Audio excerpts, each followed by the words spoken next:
Bismillahirrahmanirrahim. Assalamualaikum warahmatullahi wabarakatuh.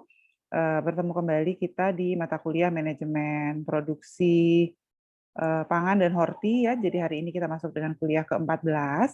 Nanti kuliah ke-15 dan 16 itu akan ada presentasi dari Anggia dan Agus. Sudah Ibu buat di ELE ya. Jadi nanti yang dilakukan review itu adalah kumpulin jurnal-jurnal yang penelitiannya terkait GAP di pangan dan horti. Kemudian dilakukan review sebetulnya seberapa berhasil sih GAP itu di Indonesia, kira-kira ke sana. Kemudian kalau ada persoalannya tuh kira-kira lebih banyak terkait dengan apa gitu. Karena kalau kita bicara GAP yang dikeluarkan oleh FAO ideally gitu ya untuk pangan dan horti itu ternyata kita betul-betul sudah menuju ke dalam konsep circular economy sebetulnya karena di dalam proses produksi itu seharusnya sudah sampai ke zero waste, harusnya sampai ke sana idealnya. Nah, sekarang kita mau lihat sejauh mana sebetulnya GAP itu bisa diterapkan di Indonesia ya. Jadi itu yang untuk tugas ke-15 dan 16 dalam bentuk presentasi. Saya izin share screen terlebih dahulu terkait dengan materi hari ini. Materi hari ini juga sudah saya upload di e-learning ya. Jadi bagaimana good agriculture itu seharusnya diimplementasikan, diimplemented ya. Jadi bukan bagaimana implementasi tapi kalau ini seharusnya bagaimana diimplementasikan. Jadi pertama di tulisan ini disampaikan bahwa yang pertama kali harus di-manage itu adalah worker. Nah, ini mungkin kalau saya lihat dari Indogap, kemudian saya lihat dari peraturan menteri yang kuliah ke-13 itu peraturan menteri nomor 48 tahun 2006 untuk pangan dan 2009 untuk horti itu ternyata belum banyak bicara tentang worker. Jadi belum banyak bicara tentang pekerja. Jadi sebetulnya dalam tanda kutip GAP yang di kita itu kalau dari saya tangkap gitu ya, karena di awal kemarin saya sudah sampaikan bahwa sebetulnya saya tidak punya banyak riset mengenai GAP gitu ya, sehingga saya belum punya bayangan sebetulnya sampai sejauh mana kondisi GAP itu di Indonesia gitu. Tetapi dugaan saya GAP yang ada di Indonesia itu lebih banyak fokus pada pemenuhan aspek teknis, tetapi kita tertinggal gitu ya ketika bicara tentang bagaimana GAP itu seharusnya juga memperhatikan kondisi pekerjanya. Jadi di sini yang justru di buku pedoman yang dikeluarkan ini yang pertama kali ketika kita bicara implemented dari GAP itu, kita harus bicara worker-nya dulu, karena worker ini adalah pengelola utama gitu. Jadi tanpa worker nggak jalan GAP-nya, kira-kira seperti itu. Jadi saya memaknainya seperti itu, kenapa worker yang dibahas duluan gitu ya. Jadi yang pertama, how can working condition be improved? Jadi mereka bicara di sini. Jadi kalau di sini disampaikan bahkan pekerja pertanian, ini karena ini kan konsepnya di luar ya. Di luar itu bahkan pekerja pertanian itu sudah ada jaminan sosial. Jadi kalau kita tuh sudah punya BPJS kira-kira gitu kalau di kita. Tapi kita kan belum. Untuk petani BPJS kita itu masih sukarela. Artinya kalau petani mau daftar, ayo, kalau enggak ya enggak gitu. Jadi semua pekerja itu sudah punya jaminan sosial. Kemudian mereka di training, terutama terkait dengan karena dalam GAP itu kan kita meminimalkan penggunaan yang serbaan organik, sebetulnya kita meminimalkan pestisida. Kalau toh digunakan dia harus sesuai anjuran, maka pekerja itu harus di-training bagaimana cara menggunakan pupuk kimia, menggunakan pestisida, itu dengan baik dan benar, dan bagaimana pertolongan pertama jika ada kecelakaan atau ada keracunan dan sebagainya. Ya, priority of children is attend to school and they many help in the field in activities which do not attempt against their security and time to study. Jadi anak-anak itu prioritasnya ke sekolah kalau di luar. Kalau kita kan nggak, we have no choice ya kalau di kita gitu. Kadang kalau di kita karena di desa itu bukan karena tidak mau sekolah gitu, tapi karena SMP-nya tuh jauh dari sekolahnya, SMA-nya tuh ada di kabupaten, sehingga waktunya tuh jadi lama gitu. Akhirnya memilih untuk tidak sekolah. Nah, kalau di kita justru banyak anak-anak itu masuk ke pasar kerja, ikut membantu di dalam usaha tani. Nah, ini sebetulnya tidak boleh dalam GAP.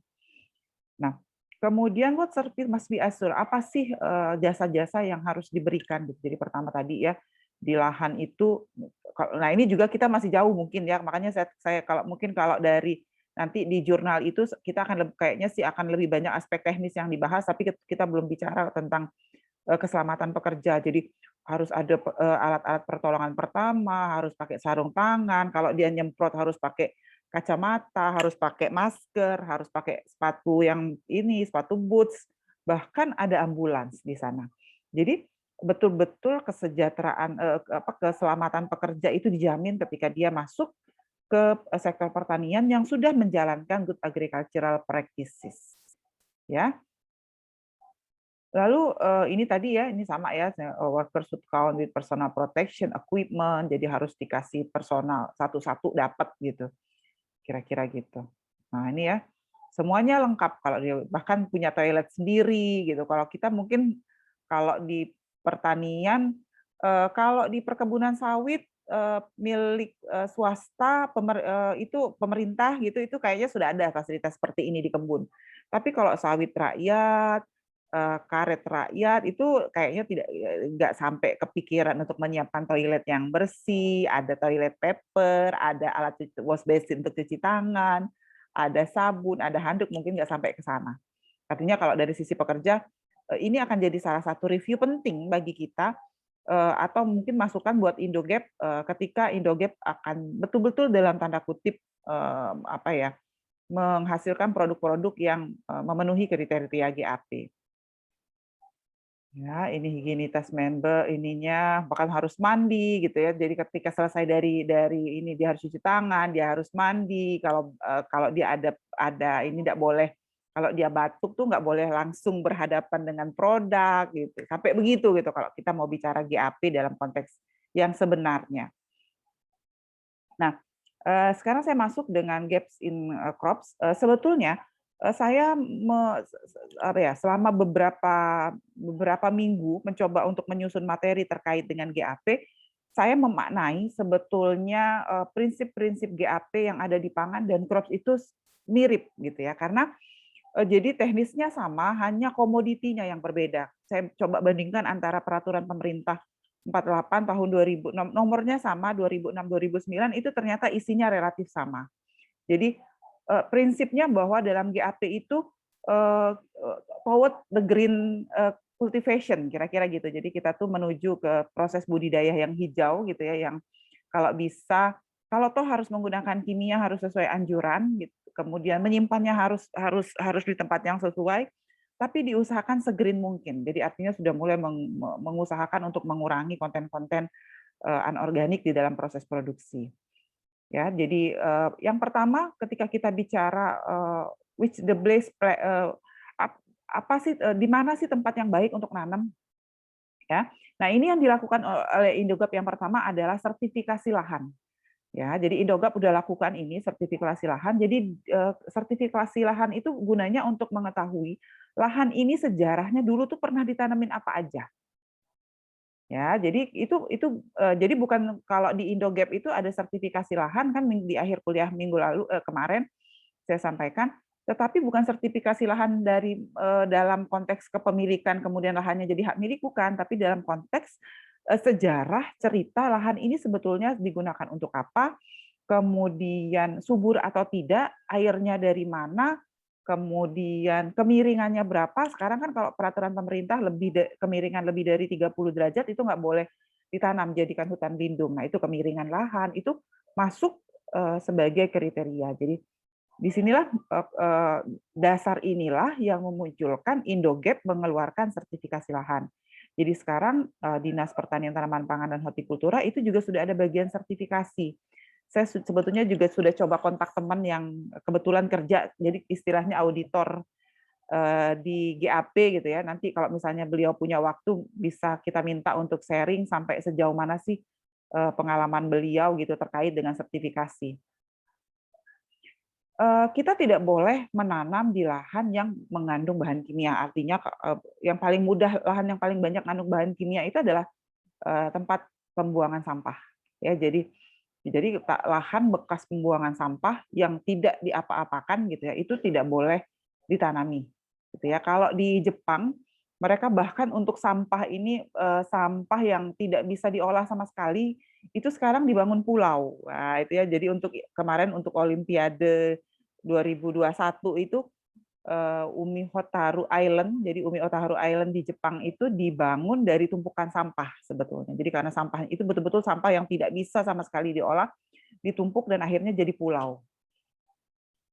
Ya, kemudian they should be free of trash, bersih dari sampah, paper, plastik, empty containers ya. Jadi tadi ya, jadi biasanya kalau dia sudah pernah jadi area tumpukan sampah itu nggak boleh lagi ditanami. Kemudian ada kontaminasi air nggak? Itu juga perlu dicek. Ya, itu juga perlu kita cek apakah air untuk kita nyiram itu juga ada kontaminasi misalnya dari pabrik. Kalau di Bandung itu kan banyak pabrik tekstil gitu ya. Nah, itu kan biasanya kalau pabrik tekstil itu buang bahan kimianya ke sungai.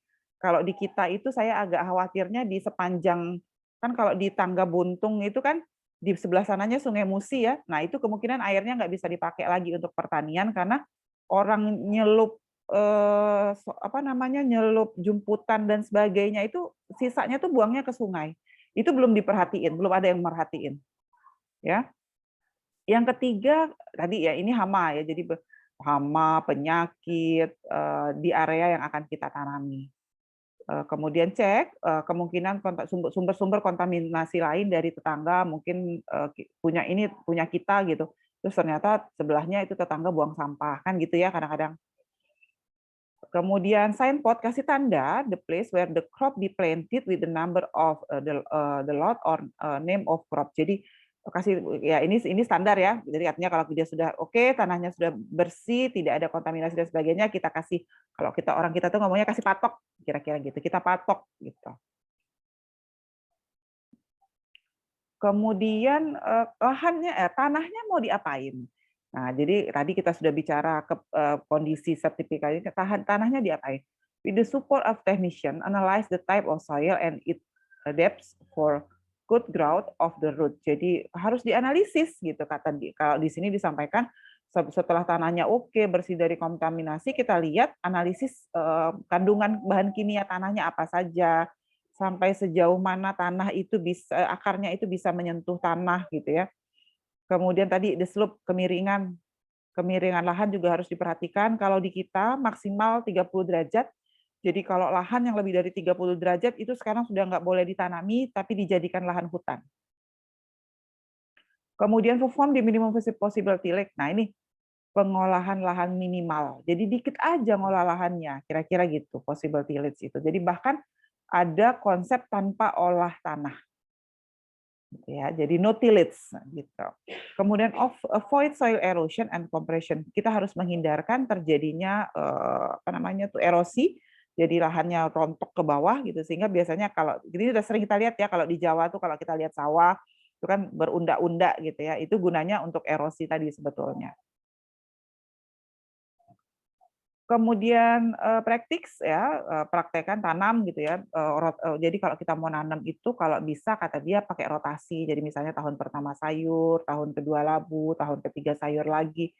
Jadi kalau ini betul ya sebetulnya kalau mungkin masih ingat waktu belajar dasar-dasar perlindungan tanaman itu kalau paling lama tuh cuma 2 kali. Nah, misalnya kalau padi setelahnya harus di-stop dulu, nggak boleh padi lagi karena hama pasti datang. Biasanya gitu. Jadi biasanya padi, jagung misalnya atau bahkan sekarang padi, jagung, semangka gitu. Itu gunanya untuk menyetop siklus hamanya. Tapi kalau kita terus-menerus menanam tanaman yang sama, dia datang gitu hamanya. Ya itu untuk pencegahan alami supaya tidak ada tidak ada gangguan hama dan penyakit. For all these activities, consult with technician and that you trust. Jadi kalau di luar tuh memang mungkin sudah pernah dengar kalau di luar itu orang mengelola usaha tani 1 hektar, 5 hektar tuh cuma sendirian gitu ya. Petani itu 5 hektar sendirian ngolahnya gitu. Kenapa? Karena semuanya sudah mesin semua, ngolah lahan pakai mesin, panen pakai mesin, nyiram pakai mesin, bahkan mupuk itu sudah pakai indikator cuaca. Oh, sekarang sudah waktunya mupuk, baru mupuk gitu. Atau mungkin nggak tahu Anggia prodi S1-nya apa kemarin? Teknik pertanian. Oh, teknik pertanian. Ya, ya, oke, oke. Jadi kalau di Jepang gitu ya, ada kalau yang mahasiswa S1 kita yang magang di Jepang di Mie University itu dibawa ke tempat apa namanya tuh ini bunga, perusahaan bunga. itu ternyata dia bisa warna bunga itu ditentukan dengan misalnya sebetulnya ditentukan juga oleh apa namanya, pancaran sinar matahari. Nah, itu diatur dengan lampu, sehingga nanti walaupun dia ditanam di dalam ruangan, tidak kena matahari, itu warnanya masih sesuai, gitu. Sampai sampai begitu orang-orang Jepang itu memperhatikan. Kemudian, mereka juga perhatikan, air yang ada di tanaman, sehingga nanti ketika tanaman itu diekspor, sampai ke Indonesia misalnya itu masih dalam keadaan baik. Jadi luar biasa gitu teknologinya. Jadi bahkan, diatur cahaya mataharinya, kalau pupuk segala macam kita sudah sering dengar, itu bahkan sampai, sinar mataharinya pun diatur untuk mengatur warna.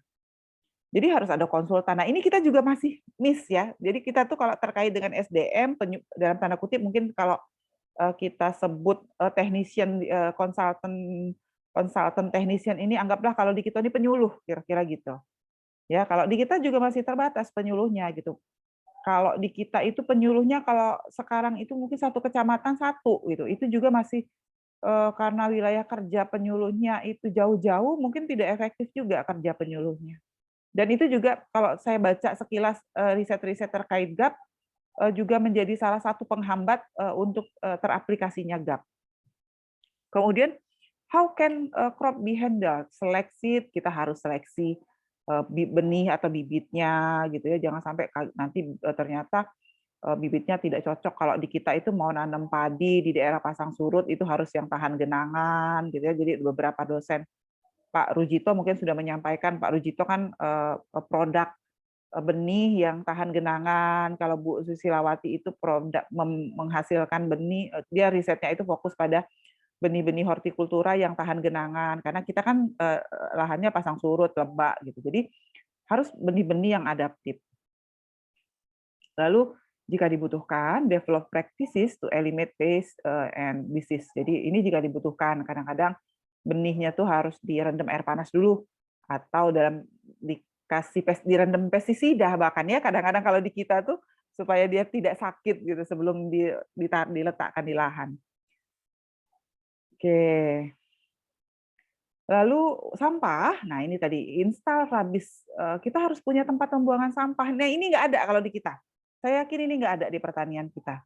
Ya jadi makanya saya pengen pengen ada teman dari Dinas Pertanian yang sebagai auditor itu saya pengen dia sharing gitu, sampai sejauh mana sih mereka tuh melakukan audit sampai kemudian keluar sertifikasi produk, keluar sertifikasi lahan, saya rasa itu tapi saya masih atur jadwalnya. Nanti kalau misalnya ini kita bisa minta beliau untuk sharing ya. Jadi kalau di kita mungkin nggak ada tempat sampah gitu, karena kalau di kita itu, kita belum sampai ke sana. Jadi kemarin ada saya ikut, apa ya, diklat dari Bappenas gitu.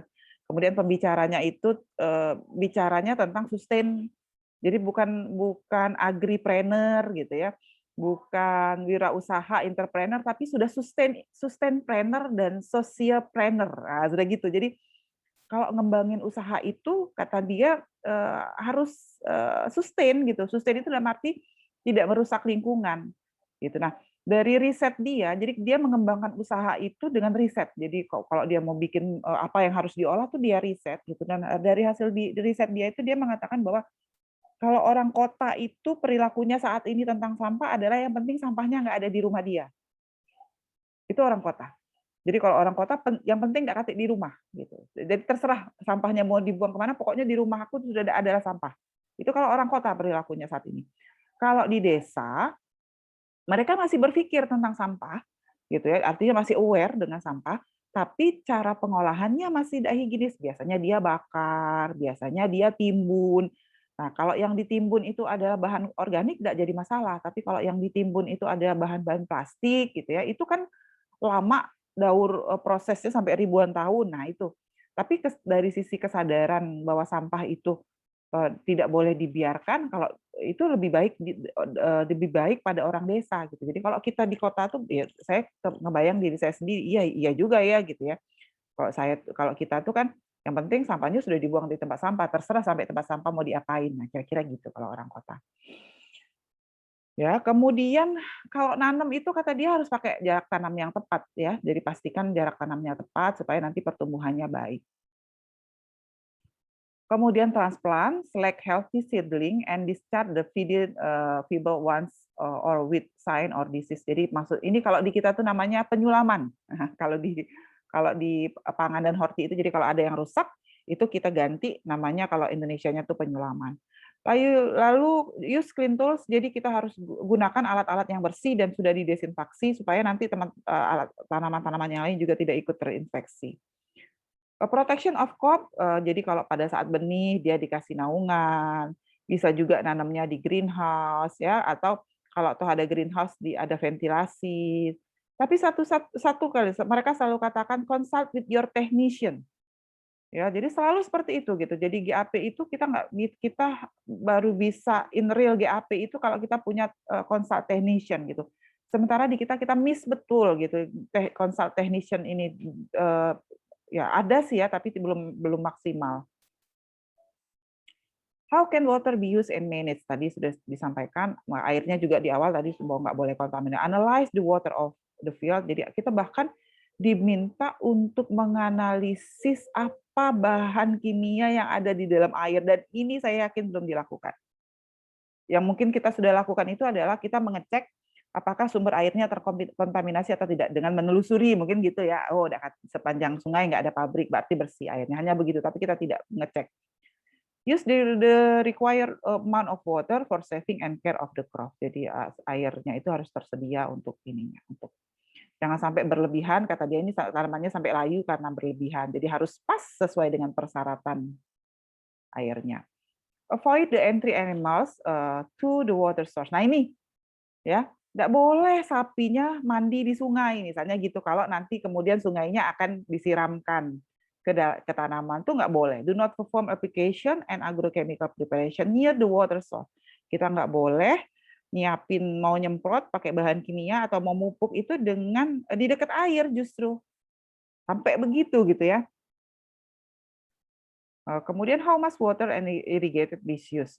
Kemudian the use of irrigation may increase related to the amount of product. Jadi maka tadi ya, mungkin kita akan lebih perlu banyak air ketika tanamannya udah makin besar. Ya.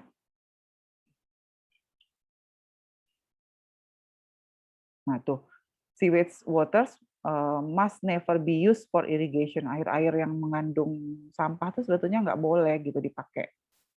Atau nor be given to drink to family or animal. Jadi udah ini sekali mereka ya. Kemudian protect water tanks and irrigation channel from animals. Tadi ya, ini irigasinya tuh jauh dari kandang hewan. Keep channels water flows free of rabies. Jadi kalau ada aliran air, kalau ini irigasi ya, kalau kita ya, ada aliran irigasi itu juga harus bersih dari sampah. Kemudian use always the irrigation method recommended for your crop. Kemudian regard the water requirement of the crop, ya, jadi sesuai dengan, tapi selalu ya di ujung itu consult with your technician, consult with your technician, consult with your technician, and we know that we miss in this section gitu ya, kita tuh akui gitu penyuluh kita belum optimal. Kita juga nggak bisa menyalahkan penyuluhnya karena memang wilayah kerjanya terlalu luas gitu ya, tanggung jawabnya terlalu besar. Jadi luar biasa tuh tugas penyuluh sebetulnya. Kemudian water for the family and workers, tadi sudah disampaikan bahwa kita juga harus menyiapkan air, tempat air bersih dan sebagainya untuk pekerja. Ya, jadi jangan sampai nanti pekerjanya justru tidak dapat air yang bersih gitu ya. The plot should count with potable water for drinking and to wash hands and body. Avoid still water in empty container or old tires. Bahkan sampai seperti itu. Kontainernya nggak boleh kosong gitu, nggak boleh jelek, nggak boleh sampai seperti itu mereka.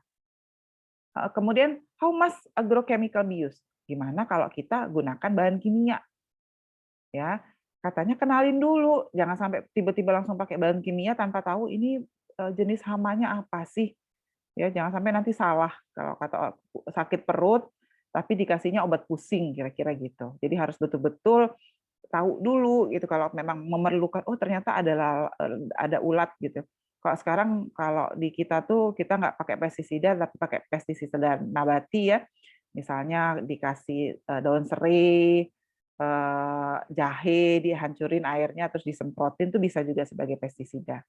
Tapi first we have to know first the kind of pest and disease ya. Jadi tahu dulu, kenali dulu. Kemudian consult a technician to know what agrochemical are recommended to be used. Jadi setelah itu kita diminta untuk konsultasi gitu. Ini kalau sakitnya ini obatnya apa? Kira-kira dalam tanda kutip kita harus pergi ke dokter. Nah, itu kalau di sini pentingnya teman-teman dari proteksi tanaman itu. Ya, makanya klinik tanaman itu penting sebetulnya. Agrochemical you use must be admitted, harus dibolehin ya, admit, harus. And there must be a register in your country. Jadi semua harus terdaftar. Expired agrochemical or in that state should be used. Should be not used, tidak boleh dipakai kalau sudah expired. Nah ini kadang-kadang kalau kita mohon maaf gitu, kalau tidak dimakan oleh manusia, kalau untuk yang lain boleh gitu. Padahal nanti sayurnya itu juga kita yang makan. Kadang-kadang gitu. Oke. What elements should I use to protect myself? Apa yang harus saya lakukan untuk melindungi diri saya sendiri? Tadi di awal sudah disampaikan. Saya harus pakai masker, saya harus pakai sarung tangan plastik, pakai sepatu boots, pakai kacamata, bahkan seperti itu. Kita jarang menemui petani dengan perlengkapan yang selengkap ini. Ya petani nyemprot aja paling jauh pakai sepatu boots gitu. Ya, setelahnya harus ngapain? Setelahnya harus mandi, alat-alat harus dicuci. Supaya kenapa? Supaya bahan-bahan kimia tadi tidak ada sisa, tidak masuk ke badan, kemudian akhirnya menginikan ke badan kita. Sampai begitu gap itu gitu. Jadi sampai ke sana good agriculture practice itu kalau memang real mau diterapkan. Oke, how should I apply agrochemical? Jadi bagaimana diaplikasikan? Ini tentu sesuai jadwal, sesuai anjuran. Kalau di sini periodical observation, jadi ya, kemudian diaplikasikan sesuai dengan kebutuhan tergantung rekomendasi dari technician, dari penyuluh, ya. Kemudian write down the application of agrochemical that are being done, sampai ditulis. Do not enter the plantation immediately after the application. Tidak boleh masuk ke lahan begitu dia selesai disemprot. Kayaknya jadi gitu ya. Kita gimana kira-kira? Belum ya sampai ke sana. Oke. Kemudian how and where I should keep agrochemical. Nah, ini juga penting ketika kita mau menerapkan good agriculture practice. Artinya kalau selama ini kadang-kadang mohon maaf gudang beras itu gabung sama gudang pestisida, gabung sama gudang pupuk. Ini kita akui lah gitu kalau saya ke lapangan tuh begitu naroknya gitu. Hanya dibedakan space-nya saja. Tapi ternyata kalau kita mau good agriculture practice nggak boleh. Jadi harus disimpan sendiri-sendiri. Ya, bahkan harus dikasih tanda mana yang untuk nyimpen pestisida, di mana nyimpen pupuk, di mana nyimpen gudang beras tuh nggak boleh jadi satu. Ya, jadi seperti itu kalau kita mau bicara. What must I do with the empty containers? Jadi sisa-sisanya mau diapain? Nah, gitu ya. Ini kan sampah B3 ya, sampah B3, limbah berbahaya. Give them a triple wash. Dicucinya 3 kali. Do not mix wash waters with drinking and working water. Tidak boleh ya dicampur antara dengan air minum atau air yang kita pakai untuk kerja. Break them or perforate them so as not to use them again, supaya nanti nggak dipakai lagi. Kalau kita tuh kira-kira kayak perintah kalau kita selesai minum botol aqua atau botol air mineral, sebelum dibuang kan harus kita remas dulu supaya nggak digunakan orang.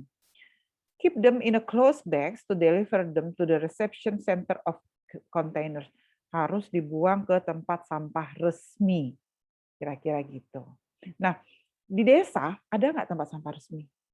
Kalau seandainya kita bicara GAP itu ada di perdesaan, nggak ada, belum sampai ke sana. Sehingga petani ketika gunakan pestisida, ada botol, ada dirijennya, itu ya buangnya ya buang gitu aja gitu. Kita belum sampai ke sana. What fertilizer should I use and what quantity? Consult again ya. Jadi dia bilang consult with your technician, consult dengan penyuluh jika perlu menerapkan pupuk kimia if it's necessary. Jadi kalau perlu aja pakai pupuk kimia gitu.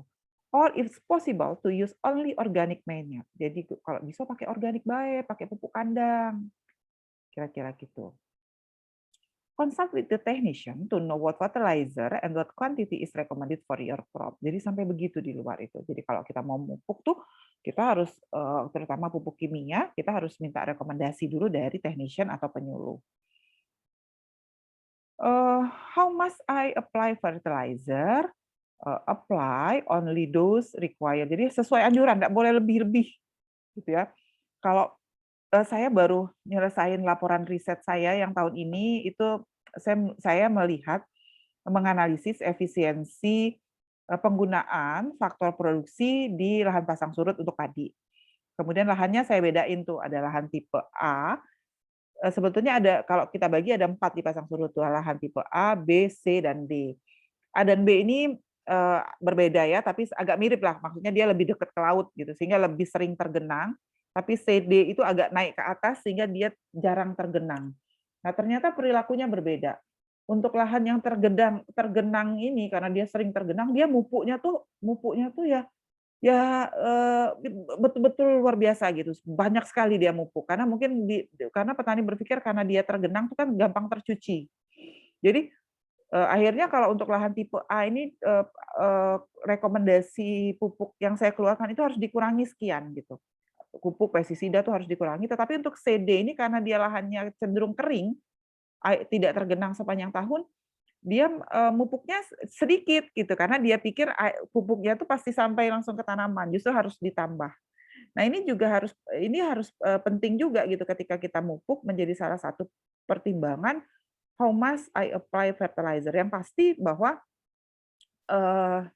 yang pasti bahwa kita mupuk itu harus sesuai anjuran. Tetapi untuk Sumsel, yang ada itu ada untuk padi ya, misalnya ini saya sharing untuk padi pangan, yang ada itu adalah anjuran, pemupukan untuk lahan pasang surut, tapi belum berdasarkan tipe A, B, C, D gitu.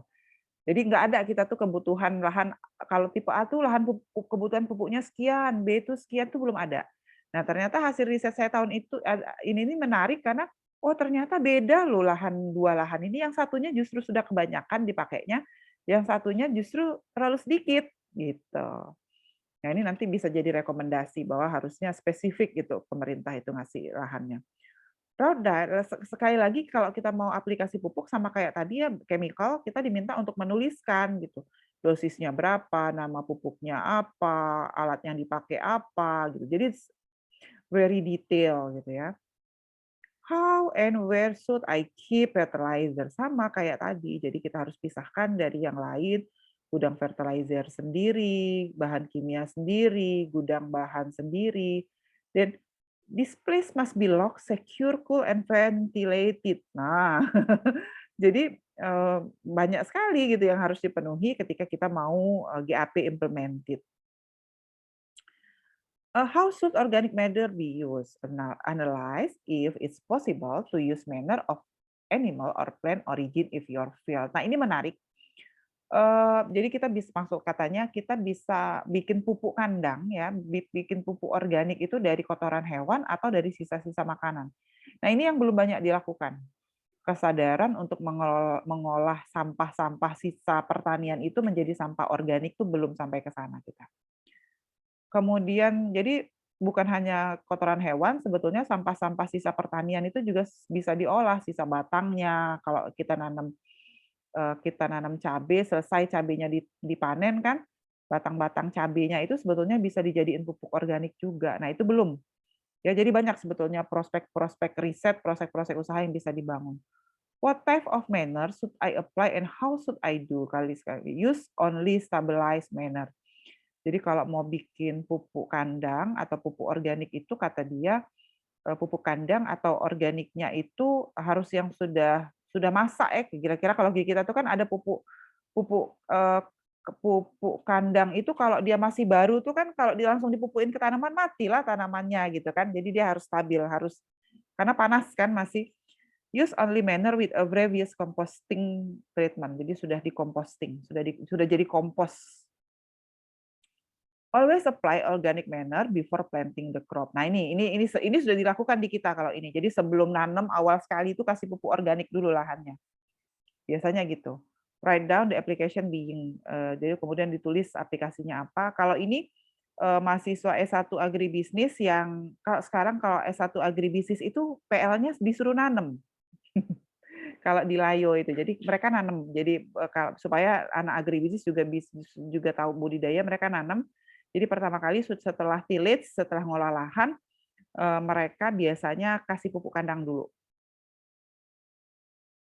Lalu, where should I prepare organic manure? Nah, ini biasanya ada tempat khusus ya, kalau di luar itu ada rumah khusus untuk mengolah pupuk organik. Nah, ini far away from water resource and land subject to be flood. Jadi supaya dia nggak kalau banjir dia nggak hilang karena banjir.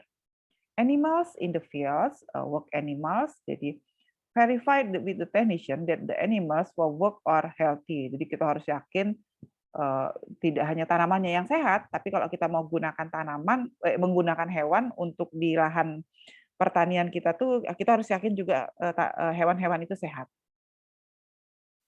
Production animal, promote animal welfare, adequate space. Jadi promote ini kita tuh harus bukan mensejahterakan hewan gitu ya, maksudnya ini demi peri kehewanan kali ya. Artinya dia punya space yang cukup, hewannya sehat, makanannya cukup, dapat air bersih ya. Jadi hewan yang ada di lahan tuh juga harus diperhatikan. Lalu domestic animal seperti anjing, mungkin kita pelihara kucing. Domestic animal must be far away from the crops area and from the place where agrochemical and fertilizer are stored. All workers should be informed that they are not allowed to enter animals into the crop area and the field must be signpost. Kasih tanda nih, ini nggak boleh dimasukin. Which is the best way? Kalau panennya gimana? Nah, panennya gimana? Tadi cuci tangan dulu, pakai sarung tangan, nggak boleh ngerokok, bahkan dia pakai penutup kepala, ya. Jadi sampai seperti itu gitu. Mereka orang-orang kalau kita mau bicara tentang good agriculture practice, yang campak-campak, yang jatuh-jatuh ini boleh diambil, nggak boleh diambil. Kalau kita kan lumayan ya gitu, nggak boleh diambil kalau dia sudah jatuh. Oke, carefully carefully collect the product, avoiding knocks. Jangan sampai dia tersantuk-santuk kira-kira gitu. Jadi very detail. Do not chemical and fertilizer container to collect the harvest. Jadi tidak boleh pakai bahan kimia, tidak boleh pakai pupuk pada saat kita panen. Must place under shadow and away from animals. Jadi harus di bawah naungan, tidak boleh kena cahaya matahari. Storage of chemical and fertilizer, jauh dari kimia. How must transport? Nah, sampai ke transportasi itu juga diatur. Ya, harus rapi, bersih. Ini nggak boleh nih campur-campur. Kita sering ya kalau di kita nemuin yang kayak gini. Ada sapinya, ada ayamnya, ada telurnya jadi satu ini di kita. So we have so many tasks ya, banyak tugas yang harus kita lakukan to improve going to the real of GAP gitu ya, kira-kira kalau di kita itu. The staff participating in loading and unloading must keep hygiene and cleanliness the same as the rest of worker. Jadi kata dia worker di kebunnya tuh bersih, yang bagian pasca panennya juga harus bersih. Katanya gitu. What must be taken into account at the moment of selling of the product? Nah, jualnya gimana? Dia sampai bilang nih, lihat petani itu harus study the market and seek information about price. Jadi kalau di luar itu petani bisa update harga itu tiap hari lewat HP. Ya. Kalau di kita kadang-kadang bahkan studi-studi ini kan kalau kita bicara harga itu berarti dia terintegrasi. Harga dari pasar ke petani itu terintegrasi. Jadi petani itu tahu langsung harga di pasar kalau di luar. Kalau di kita enggak, petani beberapa riset menunjukkan terutama untuk padi harga beras itu tidak terintegrasi. Tidak terintegrasi itu artinya apa? Harga di konsumen sudah naik, harga di petani begitu-begitu aja. Itu di kita tidak terintegrasi. Kalau di luar ini karena dia dari awal mereka sudah good information, jadi informasinya tuh simetri. Ya, bukan asimetri informasi tapi simetri informasi, artinya dia dapat informasi sempurna sehingga harganya jadi dekat gitu kalau di pertaniannya. Sell to someone you trust, ini oke lah ya, jadi kita harus jual dengan yang percaya. Make kontrak, bikin kontrak kerjasama dengan koperasi, dengan pedagang besar, dengan supermarket, ya, supaya penjualan kita tuh aman. Point out the better quality of the product. Sebutin apa sih hal yang paling baik dari kualitas produk kita itu. What information must I register to have a better control of production? Jadi tadi advantage of register tadi dari awal kan kita semua sudah register ya. Jadi kita punya informasi yang lengkap mulai dari kita nanam sampai nanti kita pasarkan produknya. Itu gunanya nanti untuk register tadi untuk melakukan sertifikasi produk, sertifikasi lahan, sertifikasi budidaya, itu pentingnya tadi. Oke, register of income and expense. Nah, ini tadi penting juga, kita harus mendata, maksud dia, katanya, ternyata salah satu komponen GAP itu tidak hanya bicara teknis itu artinya tadi kita sudah bicara teknis itu semua, tetapi we have to note about income and expense. Jadi pendapatan dan biayanya itu juga harus kita catat. Registry of the field. Jadi harus kita catat biaya yang kita keluarin berapa, bibit berapa, pupuk berapa tuh harus dicatat, itu juga bagian dari GAP dan ini belum dibahas di dalam PP 48 tahun 2006 dan 2009. Jadi PP kita itu baru pada kalau the real GAP itu belum, tapi kita sudah menuju ke sana. Setidaknya dengan PP 48 2006 dan 2009 itu produk hortikultura kita tuh udah siap ekspor. Sudah bisa memenuhi pasar ekspor, itu dulu. Walaupun kita menyadari bahwa kita belum real mengaplikasikan GAP itu seperti apa. Register for keep tracking of traceability tadi ya, karena kan dia harus tahu nih semua data harus tercatat kalau GAP itu. Kemudian how does the buyer know that my product was processed with GAP? Nah, ini tadi kalau kita tidak punya pencatatan yang baik mulai dari awal, kita tidak akan bisa memberikan informasi yang lengkap kepada konsumer bahwa produk kita ini GAP loh gitu, sehat loh, greeny loh kira-kira gitu. The product will count with recognition at packing that will differentiate it. You can also sell in the other market, obtain better selling condition. The consumer may recognize your product at the store or supermarket and by means of label may be informed how it was produced. Jadi kalau sekarang itu kita baru sampai pada kalau sayur-sayuran hidroponik tuh udah ada infonya tuh hidroponik gitu ya. Tapi kita belum bicara apakah dia sudah di GAP atau belum. Oke, good agriculture practices are the responsibility of everybody. Jadi GAP itu tidak hanya tanggung jawab petani, tidak hanya tanggung jawab pemerintah, tidak hanya tanggung jawab pedagang pertanian gitu, tapi tanggung jawab semua orang. Oke, demikian materi kuliah saya hari ini. Silakan jika ada yang ingin ditanyakan, ingin diklarifikasi, kita diskusi ya. Silakan Agus, Anggi, ada yang mau disampaikan? Ada, Anggi, silakan, Anggi. Ini Bu, mungkin saya ada pertanyaan Bu. Kan terkait tugas pertemuan ke-12 Bu, masalah sertifikasi. Nah, saya tuh bingung Bu di sini. Saya sudah mencari apakah sertifikasi itu bentuk GAP, sertifikasi GAP atau bagaimana. Nah, di beberapa sumber menyatakan sertifikasinya tuh bukan bentuk GAP tetapi bentuk prima. Tetapi untuk mendapatkan prima itu disyaratkan ada SOP, harus mengikuti standar operation procedure, kemudian GAP dan salah satunya tuh yang kata Ibu tadi sertifikasi lahan, tapi di situ disebutkan sertifikasi perkebunan seperti itu Bu. Mereka bicaranya. Nah, bagaimana Bu itu? Apakah ada bentuk wujud sertifikasi GAP atau sertifikasinya tuh bentuk prima seperti itu Bu? Saya masih kurang mengerti akan hal itu. Terima kasih Bu. Baik, makasih.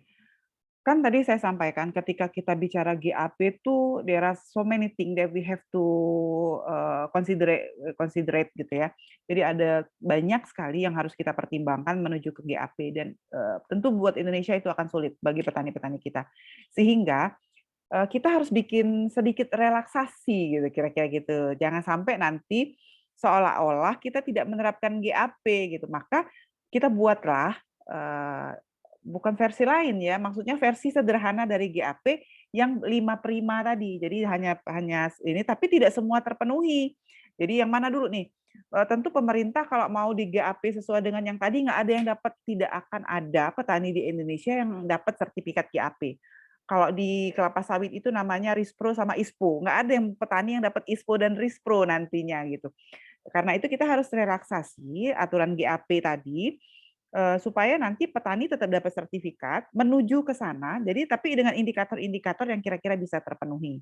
Itu yang bisa kita lakukan di kita gitu. Karena GAP itu adalah syarat produk pertanian itu untuk bisa diekspor. Jadi kalau nggak punya sertifikat GAP nggak bisa diekspor. Tapi tentu tadi ya saya membuka wawasan gitu dari apa yang tadi saya sampaikan bahwa sebetulnya kalau kita mau menuju ke real GAP itu ada banyak yang harus kita penuhi. Nah, gitu. Jadi ini kan Agus, Anggia, ini calon-calon pemimpin masa depan nih. We have to forward to make it better than before kan gitu ya. Jadi tahu nih bahwa dari Prima ini ada loh gitu. Nanti kalau misalnya kalau kita mau sekarang kan ada Prima. Kalau nanti kita tambahin nih kriterianya, kira-kira petaninya keberatan nggak ya? Maka perlu studi. Studinya apa? Persepsi petani terhadap kategori atau terhadap indikator-indikator GAP. Gimana persepsi petani? Bagaimana kesiapan petani? Harus seperti itu dulu. Kira-kira petani mau nggak menerapkannya? Kemudian pengetahuannya sudah sampai mana kalau mau diterapkan? Itu diriset dulu. Baru nanti bisa naik indikatornya gitu. Itu yang bisa saya pahami, Agus. Silakan Anggia, ada yang ingin ditanyakan Anggia? Mangga. Enggak, Bu. Kalau Anggia kemarin itu ngelihat di sertifikasi itu, dia itu benar kata Agus tadi SOP dulu. Yang Anggia review kemarin habis itu, dia itu P3. Kalau P3 untuk mendapatkan GAP itu kan P3, P2, baru P1. Dan dalam sertifikasi Prima itu enggak. Misalnya ini kan ada indikatornya itu 100%, dan kita untuk mendapatkan sertifikat itu walaupun kita enggak 100% kan ada batas-batasnya kayak 72%, 75% itu udah bisa mendapatkan sertifikasi. Gitu, Bu. Iya. Jadi dia ada toleransi ya. Kenapa Anggia? Silakan.